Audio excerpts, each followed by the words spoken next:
السلام علیکم ورحمۃ اللہ وبرکاتہ۔ ان الحمد للہ والصلاۃ والسلام علی رسول اللہ وآلہ وصحبہ ومن والاہ۔ ہم صلاۃ ادا کرتے ہیں اللہ کی توفیق سے۔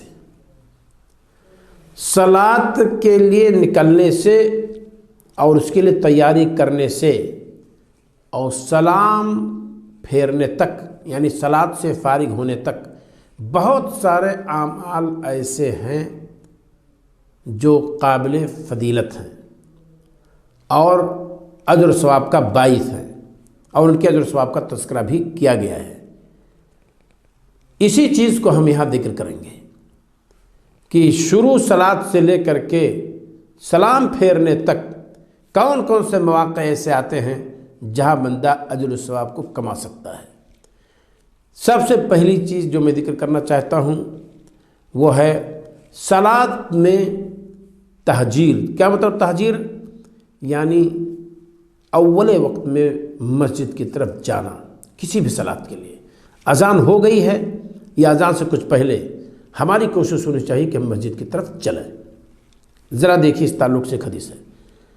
عن ابی ہریرہ رضی اللہ تعالی عنہ ان رسول اللہ صلی اللہ علیہ وسلم قال، ابو ہریرہ رضی اللہ تعالیٰ عنہ راوی ہیں، کہتے ہیں کہ رسول اکرم صلی اللہ علیہ وسلم کا ارشاد ہے، لو یعلم الناس ما فی النداء، لوگ اگر یہ جان لیں کہ اذان دینے میں کیا اجر و ثواب ہے، والصف الاول، اور لوگ یہ جان لیں کہ پہلی صف میں کیا اجر ہے، ثم لم یجدوا الا ان یستہموا، پھر وہ کوئی چارہ نہیں پائیں گے سوائے اس کے کہ قرآن اندازی کریں، جھگڑیں گے، اذان ہم دیں گے، دوسرا کہے گا میں دوں گا، تیسرا کہے گا میں دوں گا، تو پھر ایک چوتھا شخص آئے گا تو کیا کہے گا؟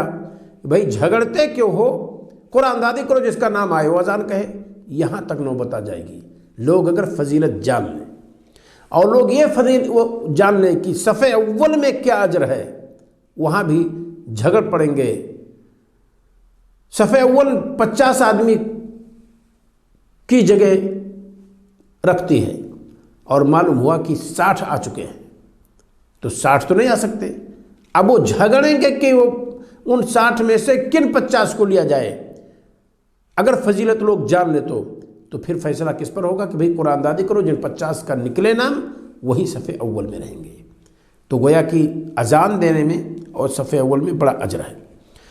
وَلَوْ يَعْلَمُونَ مَا فِي التَّهْجِيرِ، یہ محل استدلال ہے۔ اگر لوگ یہ جان لیں کہ اول وقت میں صلاۃ کے لیے جانا مسجد کی طرف کیا اجر کا باعث ہے، لَاسْتَبَقُوا إِلَيْهِ، تو اس کی طرف سبقت کریں گے لوگ، لیکن نہیں جانتے ہیں۔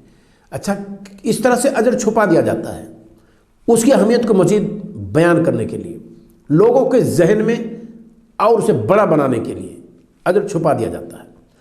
وَلَوْ يَعْلَمُونَ مَا فِي الْعَتَمَةِ وَالصُّبْحِ، لوگ اگر یہ جان لیں کہ صلاۃ عشاء اور صلاۃ فجر میں کیا اجر ہے، لَأَتَوْهُمَا وَلَوْ هَبْوًا، تو صلاۃ عشاء میں اور فجر میں لوگ ضرور آئیں گے، چاہے چوتڑ کے بل گھسٹ کر کے آنا پڑے، اگر جان لیں کہ اجر کیا ہے۔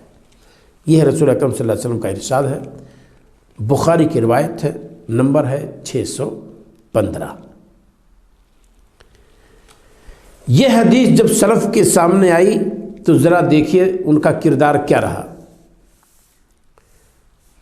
سفیان بن عیینہ رحمہ اللہ کہتے ہیں، جن کا انتقال 198 ہجری میں ہوا ہے، اور ایک ہے سفیان الثوری، ان کا انتقال 161 ہجری میں ہوا ہے۔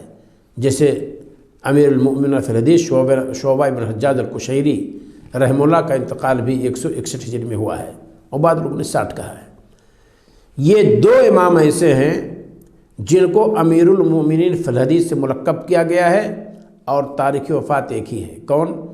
سفیان الثوری، سفیان بن سعید بن مسروق، اور شعبہ بن حجاج ابو البستام الاتکی القشیری، یہ دونوں کا انتقال 161 ہجری میں ہے، اور دونوں کو امام بخاری رحمہ اللہ سے پہلے امیر المؤمنین فی الحدیث کہا گیا ہے۔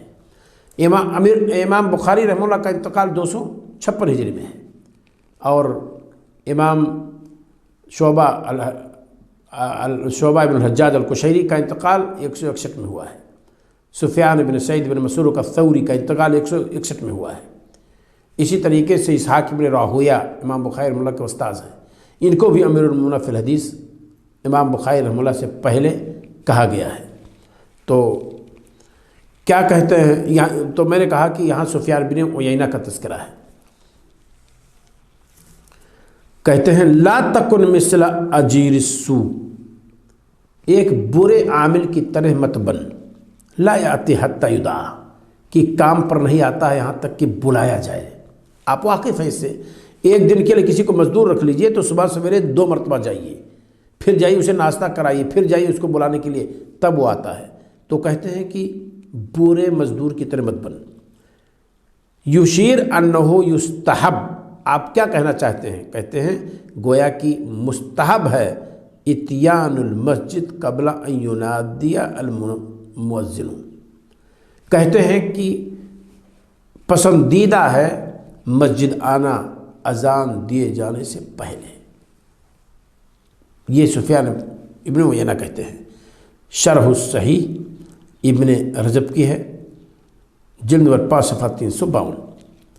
سعید بن مسیب رحمہ اللہ کہتے ہیں، صغار تابعین میں سے ہیں، ما اذن المؤذن منذ 30 سنہ، 30 سال ہو گیا ہے مؤذن نے اذان نہیں دی، الا وانا فی المسجد، مگر یہ کہ میں مسجد میں ہوتا۔ اللہ اکبر، 30 سال گزر گیا، جب اذان ہوتی تو معلوم ہوا کہ سعید بن مسیب رحمہ اللہ مسجد میں موجود ہیں۔ اسے آپ دیکھنا چاہیں گے مصنف ابن ابی شیبہ جلد نمبر 1 صفحہ 351۔ نیز آپ کہتے ہیں ما دخل علیہ وقت صلاۃ، کسی صلاۃ کا وقت مجھ پر نہیں ہوا، الا وقت